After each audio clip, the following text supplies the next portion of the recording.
요한복음 15장 9절부터 15절입니다.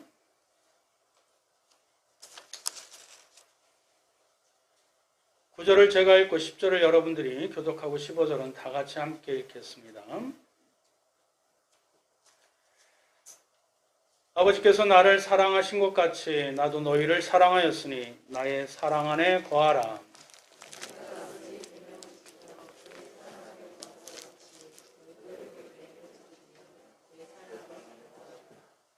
내가 이것을 너희에게 이름은 내 기쁨이 너희 안에 있어 너희 기쁨을 충만하게 하려 함이라.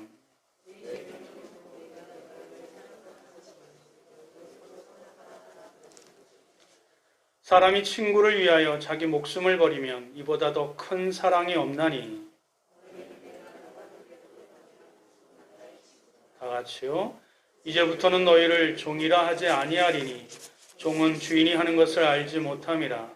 너희를 친구라 하였으니 내가 내 아버지께 들은 것을 다 너희에게 알게 하였습니다. 아멘. 오늘 본문에 있는 말씀을 가지고 너희는 나의 친구라 라는 제목으로 함께 은혜 받기를 소망합니다. 이 표현이 여러분들에게 따뜻하게 들리시지요? 예. 이런 종교가 어디 있어요? 신과 인간의 관계를 친구의 관계로 삼는 종교가 어디에 있어요? 근데 여기는 참 깊은 의미가 담겨져 있습니다. 어떤 종교는, 어떤 토속 종교는 그저 사람이 신을 이용하잖아요. 귀신을 두려워해서 이용하잖아요. 이렇게 부주를 하고 또 귀신을 활용해서 자기가 원하는 것을 얻으려고 하는 토속 신앙이 있잖아요. 또 어떤 종교는 그 자비와 은총을 받기 위해서 그 대웅전에 들어가기 전에 어디를 지나쳐야 되죠? 사천대왕을 지나야 돼요.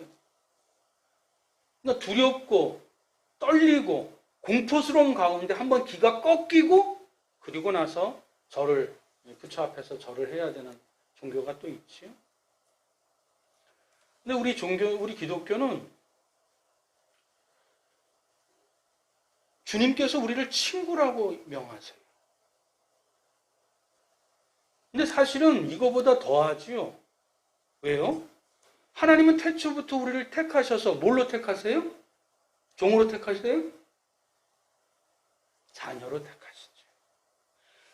지존하신 하나님께서 존엄하시고 만물의 창조주께서 그냥 저 티끌보다 못한 이 존재를 자신의 아들로 삼고자 태초부터 그렇게 우리를 사랑으로 은혜로 이끄시는 그 사랑의 이야기가 우리 기독교 아니겠습니까? 오늘 본문에 너희는 나의 친구라 그저 쇼 윈도우에서 나이스하게 젠틀하게 친절하게 과잉 보이고자 하는 표현이 아니에요. 주님의 진심이십니다. 무게감 있게 들으셔야 될 귀한 내용이고 아주 또 시적절해요. 왜냐하면 데미안에서 나온 책처럼 달걀을 깨야 새로운 세상으로 나아가는 것처럼 우리가 이전에 그냥 하나님이 두려워서 공포에 떠는 그런 창조주와 이 피조물의 관계였다면 이제는 주님의 말씀을 내 마음에 온전히 깨닫고 주님이 걸어가신 길, 그 길을 함께 동행할 수 있는 친구, 새로운 성숙된 그 신분의 모습으로 새로운 계절, 새로운 은혜, 새로운 신분으로 우리가 신앙생활을 이제는 시작해야 되지 않겠습니까? 아주 시적절한 이 고난주간의 부활주일에 주신 하나님의 말씀이 아닐 수 없습니다. 너희는 나의 친구라. 왜 그렇게 명명하셨는지 이제 함께 들어가 보도록 하겠습니다. 우리는 지난 주일에 내 삶의 농부이신 하나님이라는 제목의 말씀을 들었습니다. 내용의 결론은 포도나무 가지에서 많은 열매를 맺으면 두 가지 사실이 증명된다고 했지요. 한 가지는 그 가지에서 풍성한 열매를 맺으면 누가 기뻐하세요? 하나님이 기뻐하세요. 근데 농부시니까. 그렇지요? 여러분들 하나님이 그 포도나무 열매 먹어요? 드세요? 근데 영광을 받으세요. 그 열매 사실 우리가 나눠 먹잖아요. 그 그늘에서 우리가 쉬잖아요. 그 열매로 말미암아 그 이익들을 우리가 함께 배분하잖아요. 근데 그 영광을 하나님이 다 기뻐하세요. 두 번째, 그 열매로 말미암아 우리가 주님의 제자인 것을 증명하신다고 말씀하셨습니다. 이것을 토대 위에 오늘의 말씀을 이어서 함께 살펴보기를 원합니다. 그리고 그 가지가 많은 열매를 맺는 가장 중요한 원리는 우리가 예수 안에 있고 예수님이 내 안에 거하심으로 그 유기적인 그 사랑의 관계 속에서 그 아름다운 풍성한 열매를 맺을 수 있는 일체의 비결을 말씀해 주셨어요. 뒤집어 보면 예수님 없이는 우리는 아무것도 할 수 없다라는 것을. 예수님이 없이는 우리는 그 아름다운 그 영적인 열매를 조금도 맺을 수 없다는 것을. 우리는 번듯하게 이 현상 가운데 살아갈 수는 있을지라도 내 영이 메말라 썩어져 가지 아니하고 주님께 뿌리를 내리면 풍성한 열매를 맺을 수 있는 일체의 비결을 주님이 우리에게 축복의 비결을 말씀해 주셨어요. 이제 그 예수님 안에 거한다라는 것을 좀 더 세분화해서 좀 더 깊이 주님이 일러주시는 말씀이 오늘 본문의 내용입니다. 첫 번째 교훈 다 같이 한번 읽어보겠습니다. 시작. 아버지의 사랑을 확신하라. 지금 주님이 우리에게 가르쳐 주신 첫 번째 메시지가 뭐예요? 오늘 본문에서 아버지의 사랑을 확신하라는 것입니다. 우리 9절 다 같이 한번 읽어볼까요? 시작. 아버지께서 나를 사랑하신 것 같이 나도 너희를 사랑하였으니 나의 사랑 안에 거하라. 나의 사랑 안에 거하라. 그 사랑은 어떤 사랑이에요? 내가 너희를 사랑한 사랑. 내가 너희를 사랑한 것 같은 그 사랑했었던 그 사랑으로 그 사랑을 품어라. 사랑을 기억해라. 사랑 안에 거하라. 사랑의 추억 가운데 살거라. 근데 그 사랑의 기원은 뭐예요? 아버지가 나를 사랑한 것처럼. 아버지께서 나를 사랑하신 것 같이 내가 너희를 사랑하였으니 그 사랑 안에서 너희들이 거하거라. 그러면서 아버지의 사랑을 가르치고 있어요. 사랑하는 성도 여러분, 우리는 예수님 안에 거하는 것이 무척 중요합니다. 왜냐하면 사람도 사랑을 풍성하게 받은 자녀는 조금 당황할 수 있어요. 조금 좀 삐뚤어질 수 있어요. 그러나 다시 부모가 원하는, 부모가 베풀어 주셨던 그 순수한 사랑으로 다시 돌아오게 됩니다. 좀 흔들려도, 좀 삐뚤어가도 그 사랑의 힘이 그렇게 큰데, 하물며 주님의 사랑, 아니 그 기원이 하나님 아버지의 사랑인데 이루 말할 수 없게 되는 것이죠. 우리 인생이 참으로 힘들어요. 어느 하나 힘 안 든 사람이 없어요. 다들 지쳐 있어요. 우리가 번듯하게 살아가고 옛날보다 더 먹을 것이 있어서 굶주리는 건 없지만 삶의 고통과 힘든 가운데 너나 할 것 없이 한숨 짓고 어려워하고 있어요. 그래서 그 사랑 안에 거하라고 이렇게 말씀해주고 있습니다. 우리의 상처와 우리의 피곤함과 우리의 공고함과 우리의 어려움들이 그 사랑 안에서 회복되어지고, 마치 우리 자식이 조금 삐뚤어졌다 할지라도, 조금 반항한다 할지라도, 조금 어긋나간다 할지라도, 조금 돌아간다 할지라도 세상이 다시 그 부모의 사랑을 기억하고 돌아오는 것처럼 아버지가 나를 사랑한 것처럼 내가 너희를 사랑했는데 그 사랑 안에 거하라. 사랑을 기억하거라 라고 말씀해 주고 있습니다. 인생의 상처투성인 우리의 영혼이 어디에서 치유받을 수 있어요? 주님의 사랑 안에서 치유받을 수 있기 때문에 그렇습니다. 사람이 중병에 걸리면 아무것도 할 수 없습니다. 돈도 명예도 꿈도 아무 소용이 없지요. 환자에게는 그 중한 병이 속히 낫는 것이 그것이 복음 아니겠습니까? 구원 아니겠습니까? 마찬가지로 성경 하나님을 바라볼 때 절대 선이시고 절대 의가 되시는 그분 앞에 우리는 끔찍한 죄인이잖아요. 이 죄인이 구원받는 길은 용서함을 받는 것입니다. 죄사함을 받는 것입니다. 근데 똑같은 죄인끼리 우리가 죄를 용서할 수 있어요? 죄가 없으신 그분만이 우리를 용서하실 수 있는 자격이 있으신 분이시고, 또한 우리가 지치고 힘들고 또 때로는 예수님조차 욕하고 또 비난하고 심지어는 예수님을 못 박았잖아요.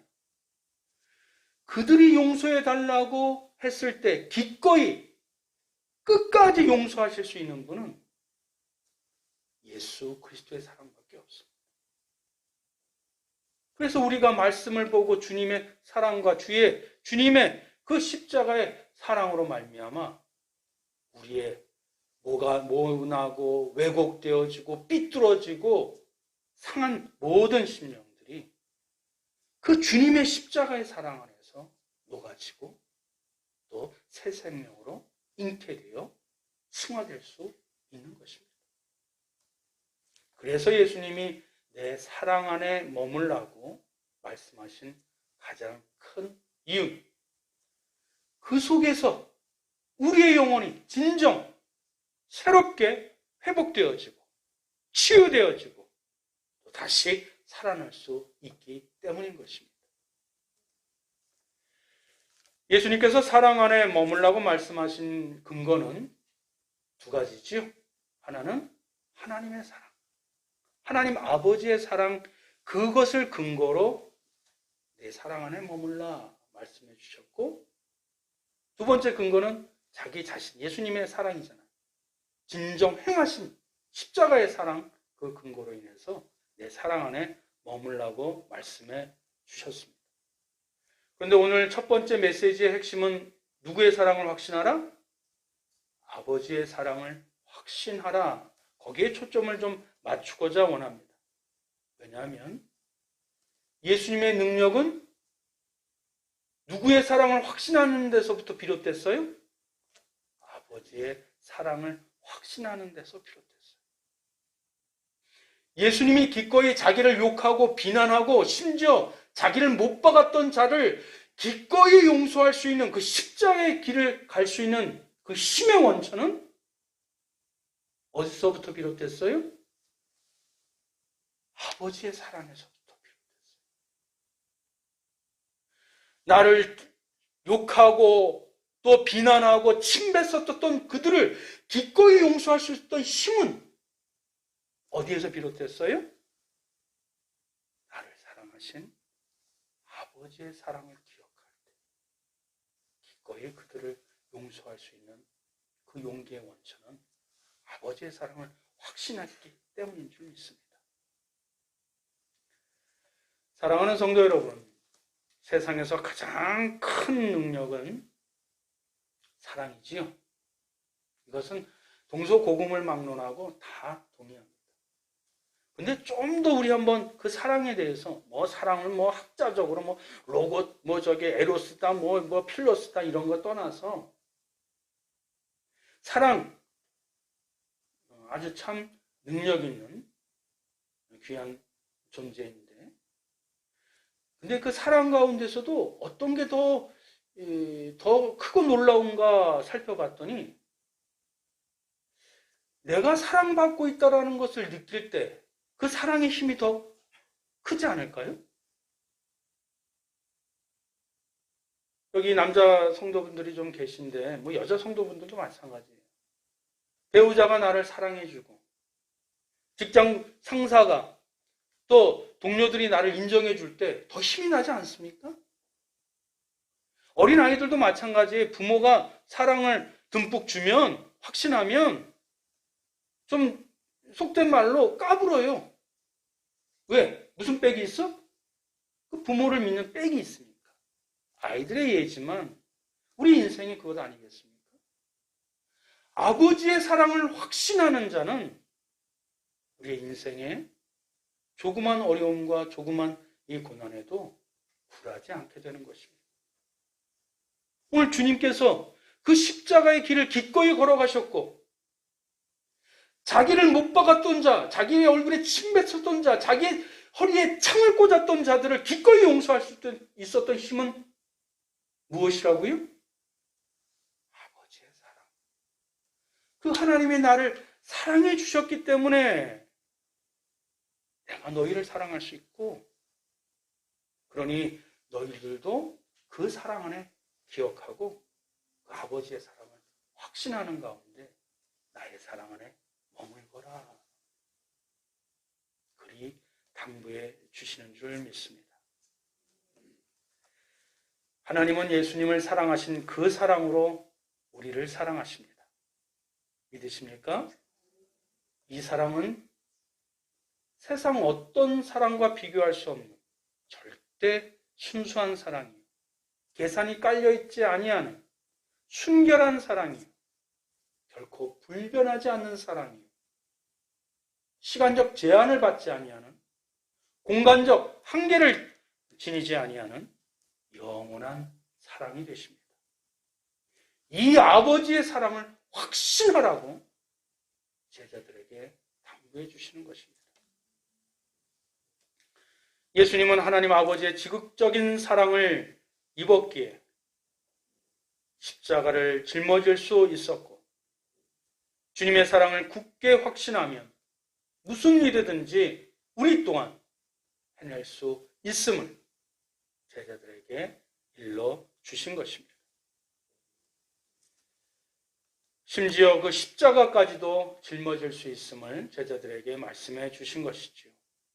우리가 자신감 있게 행동하지 못하거나 또 남을 사랑하지 못하거나 용서하지 못하거나 우리가 또 헌신하지 못하는 이유는 주님의 사랑, 그 안에 거하지 못한 것이요.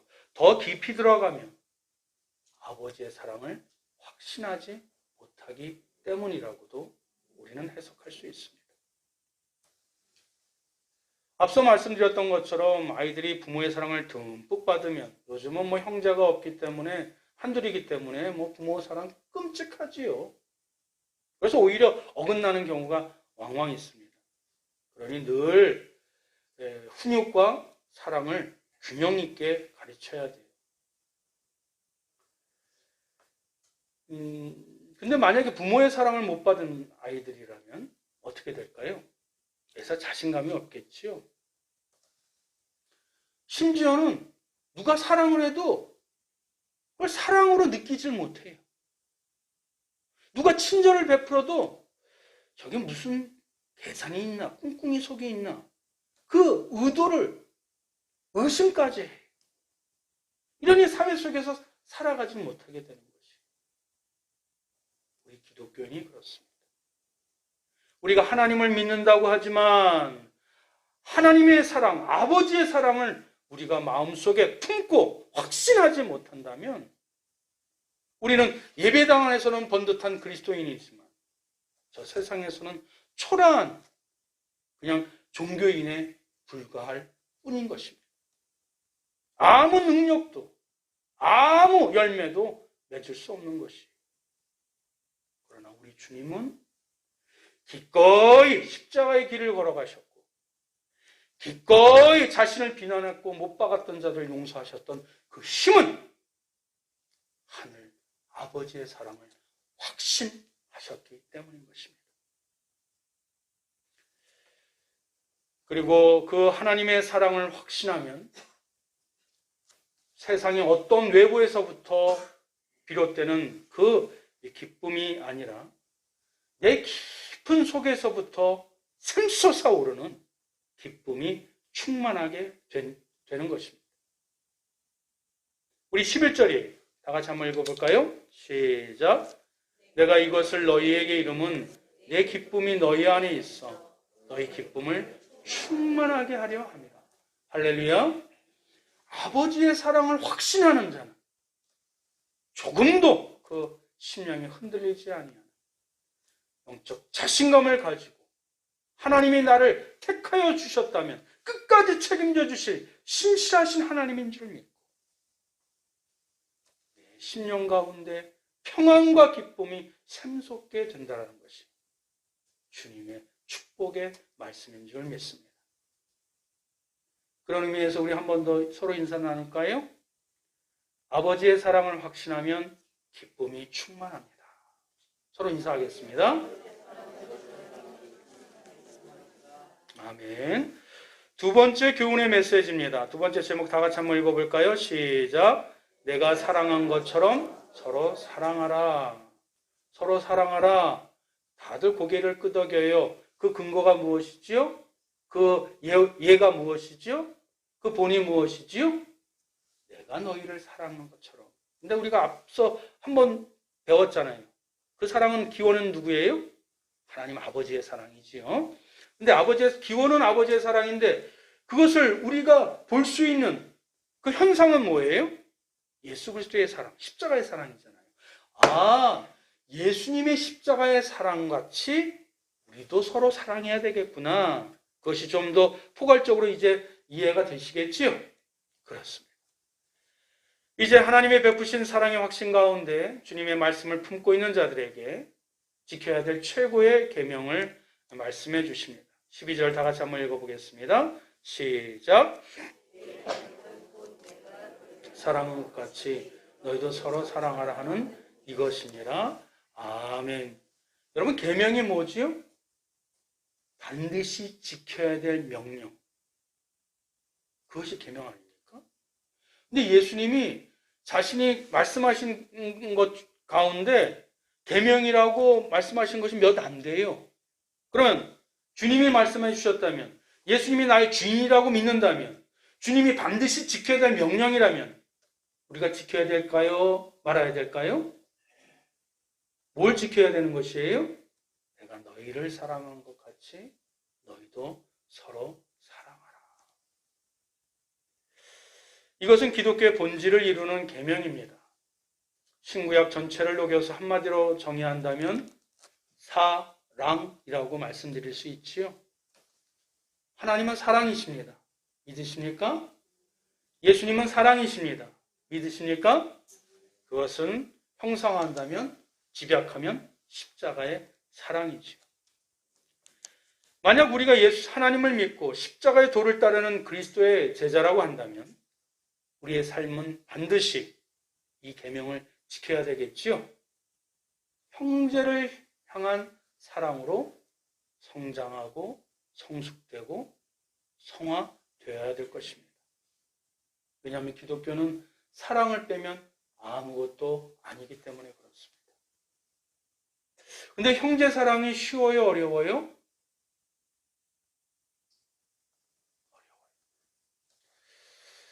우리 교회가 이제 9주년이 되었는데, 물론 코로나 때문이기도 하지만 우리가 목장도 시작했고 사랑방도 시작했고 또 여러 가지 모임들을 활성화했었는데 제가 볼 때는 좀 잘 안 돼요. 왜 그런가? 왜 그런가? 왜 그런가?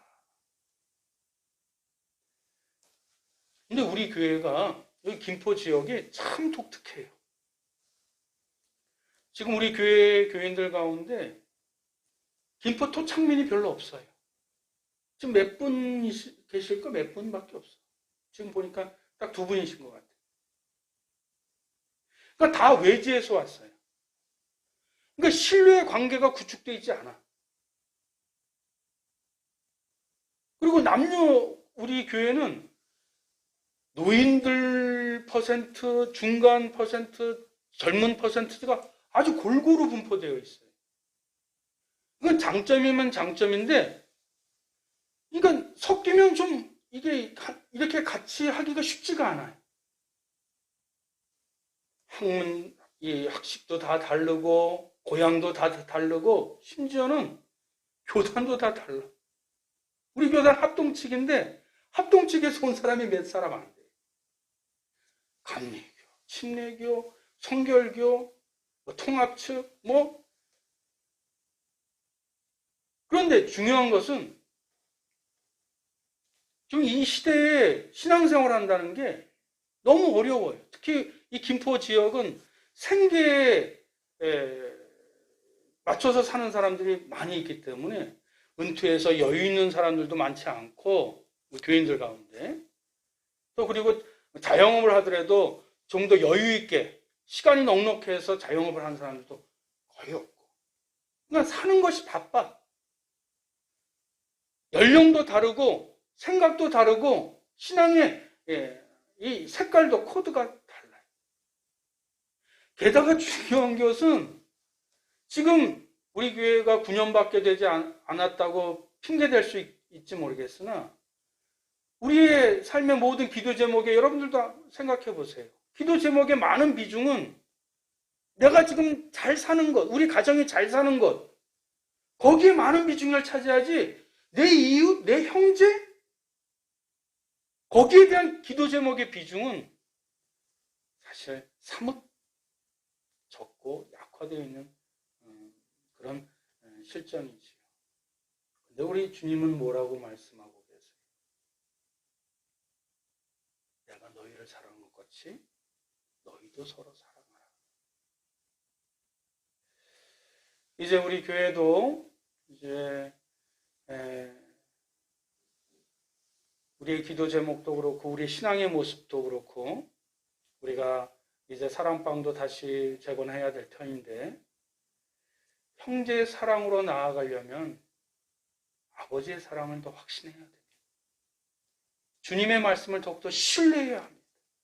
그래야 내가 갖고 있는 것 부족하다고 느끼지 아니하고 그것으로도 충분히 하나님께 영광 올려드릴 수 있는 수단이 되고 도구가 되고 축복의 통로가 될 수 있다는 그 확신 가운데 기꺼이 내 이웃을, 내 형제를, 우리 교인들을 또 이 나라와 민족을 사랑할 수 있는 이 계명을 반드시 지킬 수 있는 힘이 될 줄 믿습니다.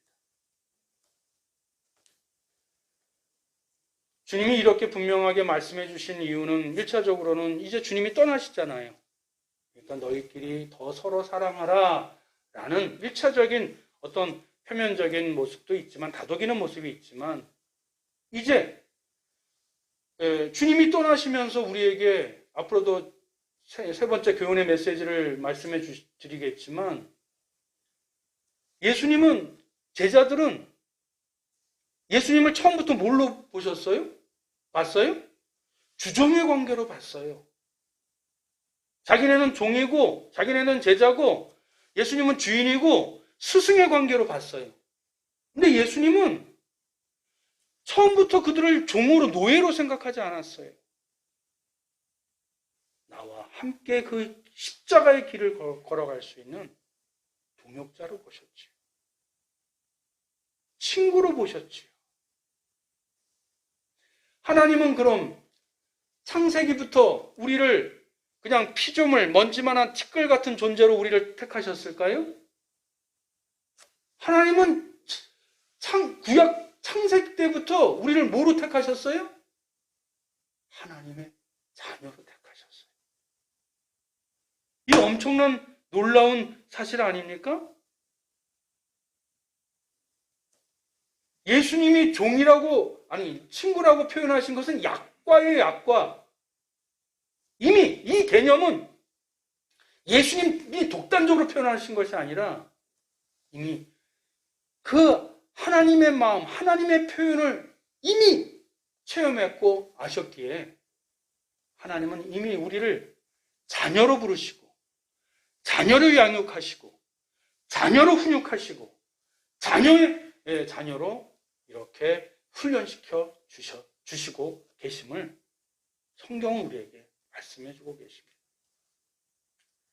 그런데 우리는 또 세상 사람들은 하나님의 사랑 대신 다른 것으로 채우려고 하죠. 근데 우리 인간은 하나님이 창조하셨으니 마땅히 하나님의 사랑이 깃들어야만, 채워져야만 그 갈증이 해소된다는 것을 우리는 반드시 기억해야 합니다.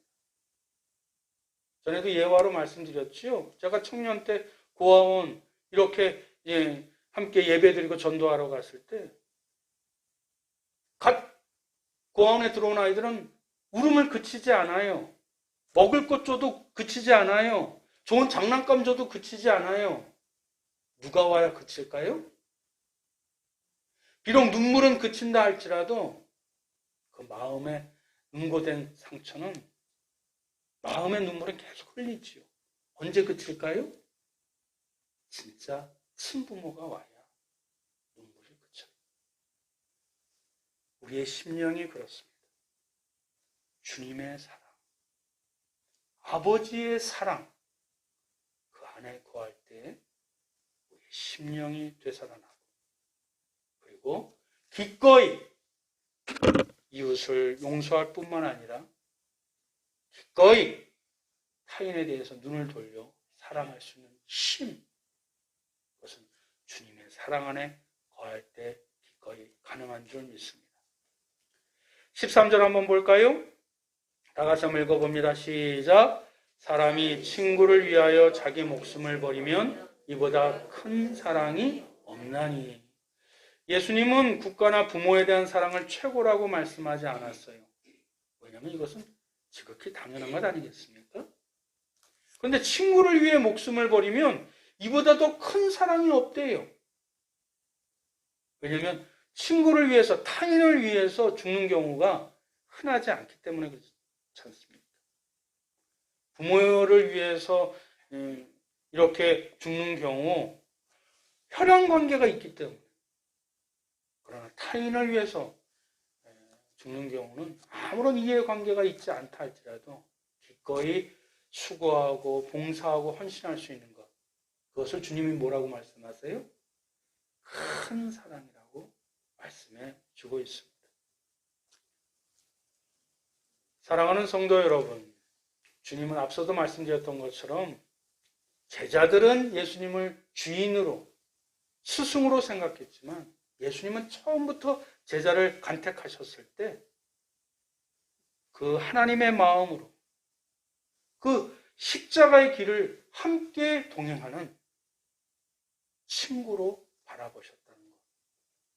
그리고 이제 그때가 되어서 우리를 친구라고 명령하시기를 주저하지 않으신 주님의 마음을 우리가 깨달아야 될 줄 믿습니다.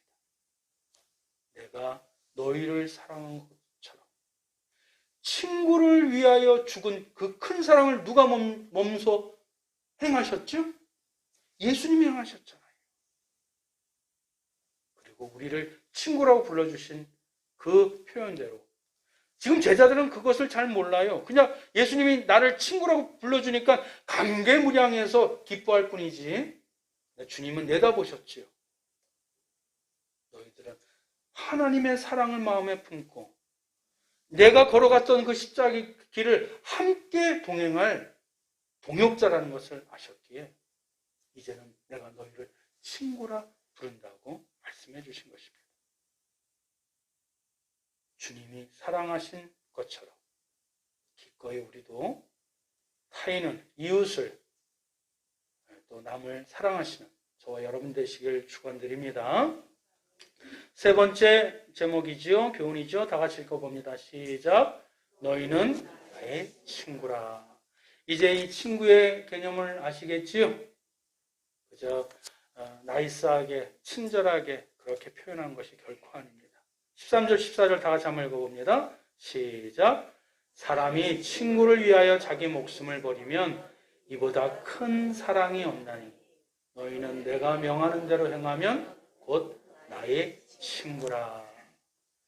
예수님 자신이 우리를 위하여 자신을 버리신 그 큰 사랑을 먼저 몸소 실천해 주셨던, 그래서 진정한 우리의 친구가 되어 주셨던 것처럼 너희도 너의 삶의 문제를 뛰어넘어 주님이 걸어가신 길을 이젠 바라봐야 되지 않겠니? 한강 성가교회 교인들이요, 이제 여러분들의 삶의 문제를 뛰어넘어 이 지역을 바라보고 주님의 마음으로 주님의 그 십자가의 길을 함께 동행해야 되지 않겠니? 지금 우리를 친구로 초대해 주고 계십니다. 15절 다 같이 한번 읽어봅니다. 시작. 이제부터는 너희를 종이라 하지 아니하리니 종은 주인이 하는 것을 알지 못함이라. 너희를 친구라 하였으니 내가 내 아버지께 들은 것을 다 너희에게 알게 하였음이라.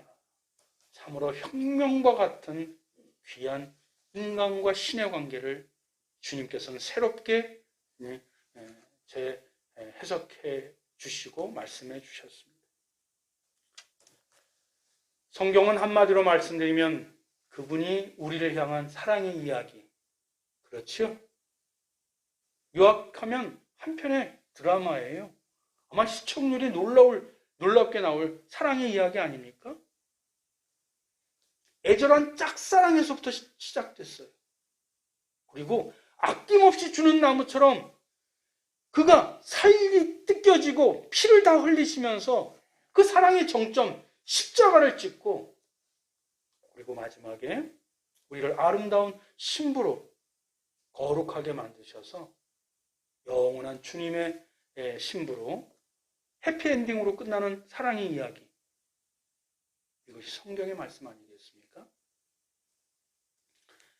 하나님께서 신구약 성경을 통해서 그렇게 말씀하신 십자가의 사랑, 십자가의 비밀을 아는 자는 하나님의 말씀을 다 아는 자요, 또 그 십자가를 소명으로 기쁨으로 짊어가는 자가 하나님의 친구요, 진정 예수님의 친구가 되는 줄 믿습니다. 이제 말씀을 맺겠습니다. 어제도 지난주에 이어서 우리 장로님, 권사님, 집사님들이 교회 주변을 청소하시고 또 고난 주간과 부활주의를 맞이해서 꽃단장도 준비해 주셨어요. 그분들이 시간이 남아서 하셨을까요? 목사가 게을러서 하셨을 거예요. 근데 농담으로 얘기했지만 그냥 시간이 남아서 하는 것이 아니에요. 교회를 사랑하기 때문에 새봄이 되어서 우리 사랑하는 성도들이 비록 남녀노소 학식도 다르고 고향도 다르고 또 여러 가지 종파들이 다르지만 그래도 주님 예배 드리러 오는 이 처소에 그 첫 발자국을 디딜 때 좀 환한 모습으로, 기쁜 모습으로 들어오게 하려고 하는 그런 사랑의 발로에서 시작하지 않았을까요? 주님의 사랑을 깨달은 자의 행동이에요. 더 깊게 들어가면 하나님의 사랑을 확신하는 자의 삶의 모습이 되는 줄 믿습니다. 사랑이 없이는 할 수 없는 일이고요. 사랑이 없이는, 희생이 없이는 가족을 사랑한다 할 수가 없고, 수고와 헌신이 없이는 나라와 민족을 사랑한다는 그것은 또 거짓이지요. 어려운 형편 가운데서도 힘에 지나도록 헌금하시고 봉사해 주신 덕분에 우리 교회가 지난 3년의 코로나 기간도 힘겨웠지만 잘 은혜 가운데 지나가는 것 같습니다. 담임 목사로서 진심으로 감사드립니다. 우리 가정에서 부모의 헌신, 눈물, 기도가 있었기에 자식들이 평안히 살아가는 것 아니겠습니까? 그러나 어느 순간 부모와 자식 간이 친구가 될 때가 있어요. 부모의 인생의 수고의 짐을 조금씩 이해하고 깨닫고 나눠 짊어지기 시작했을 때부터 부모와 자식은 호칭은 안 바뀌었다 할지라도 그 마음이 이신점심으로 이어져서 진정한 친구의 관계가 될 줄 압니다. 우리 하나님은 유약하고 참을성 없고 비겁하기까지 한 아브라함을 어느 순간 내 친구 아브라함이라고 부르셨어요. 끝으로 우리 이사야 41장 8절 한번 볼까요? 시작. 그러나 나의 종 너 이스라엘아, 내가 택한 야곱아, 나의 벗 아브라함의 자손아. 지금 아브라함을 뭐라고 부르셔요? 나의 벗, 나의 친구라고 부르십니다. 예수님이 우리를 친구라고 칭한 것은 앞서 말씀드렸던 것처럼 예수님이 독단적으로 표현하신 그 명칭이 아니에요. 호칭이 아니에요. 하나님은 이미 우리를 친구로 여기시고, 아니, 자신의 자녀로 여기시고, 우리를 택하시고, 양육하시고, 인도하시는 줄 믿으시기 바랍니다. 개나리가 예쁘게 폈어요. 목련이 참 예쁘게 폈습니다. 어느 분이 저에게 수선화 사진을 보내주셨어요.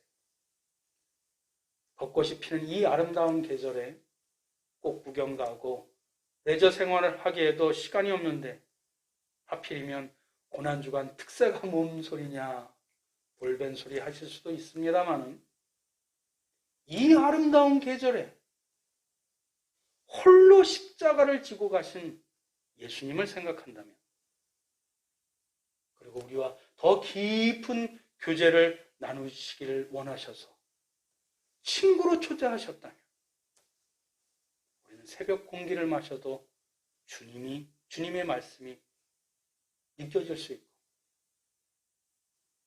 또 벚꽃을 보더라도 주님의 미소가 보일 수 있게 될 줄 믿습니다. 우리 하나님의 마음, 우리 주님의 사랑을 우리 성령님이 더욱 깨닫도록 조명해 주셔서 이번 고난주간 부활주일에 진정 예수 그리스도의 친구로 승화되시길 주님의 이름으로 축원드립니다. 기도하겠습니다. 사랑과 은혜가 충만하신 하나님, 참으로 아름다운 계절입니다. 지난 겨울 그 혹독한 추위가 지나고 온화하고 따뜻한 계절을 허락해 주심에 진심 감사를 드립니다. 그러나 자연의 이치상 모든 나무는 위로 갈수록 약하고 순한 가지고 아래로 갈수록 강하고 튼튼한 가지가 자리 잡고 그 약한 가지를 섬기고 또 존중하고 사랑하는 줄 압니다. 주님의 마음이요 하나님의 마음인 줄 믿습니다. 가정 가운데, 직장 가운데, 심지어 교회 가운데서도 먼저 태어난 자가, 먼저 직분을 받은 자가 섬김과 헌신의 사랑으로 자신의 역할을 감당하게 하여 주옵소서. 그리할 때 우리 주님은 그런 우리를 기꺼이 당신의 친구로 우리를 호칭해 주실 줄 믿습니다. 하나님의 마음, 주님의 마음으로 우리의 삶의 현장들을 섬기게 하셔서 이번 고난주간을 통해 주님이 홀로 걸어가신 그 십자가의 길을 함께 동행할 수 있는 마음을 허락하여 주옵소서. 그 길에서 우리 모두가 주님의 친구라 인정받는 진정한 그리스도인으로 거듭날 수 있도록 이끌어 주시길 간절히 간구하오며 우리 구주 예수 그리스도의 이름으로 기도드리옵나이다. 아멘.